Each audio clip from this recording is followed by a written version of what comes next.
13 క్రితం ఎక్స్లో, అప్పట్లో ట్విట్టర్ ప్రొఫైల్ ఓపెన్ చేశారు సమంత. కానీ ఎందుకో కొనసాగలేకపోయారు.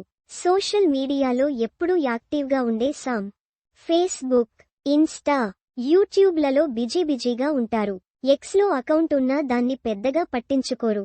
అయితే తాజాగా మళ్లీ ఎక్స్లోకి ఎంట్రీ ఇచ్చారు సామ్. 2023లో ఆమె ట్రాలాలా మూవింగ్ పిక్చర్స్ సంస్థ స్థాపించిన విషయానికి తెలిసిందే. ఇప్పుడా సంస్థపై తీసిన శుభం అనే సినిమా విడుదల కానుంది. ఈ విషయాన్ని ఎక్స్లో తెలుపుతూ, పెద్ద కలలతో మా చిన్న ప్రేమను మీకందిస్తున్నాం. ఈ సినిమాను అందరూ ఆదరిస్తారని ఆశిస్తున్నా. ఇది నిజంగా నాకెంతో ప్రత్యేకం, గొప్ప ప్రారంభం కూడా అంటూ రాసుకొచ్చారు. సామ్ ఒక్కసారిగా ఎక్స్లో ప్రత్యక్షమవ్వగానే ఆమె ఫాలోవర్స్ ఆనందం వెలిబుచ్చారు. Welcome back Sam, queen is back అంటూ కామెంట్స్ పెడుతున్నారు.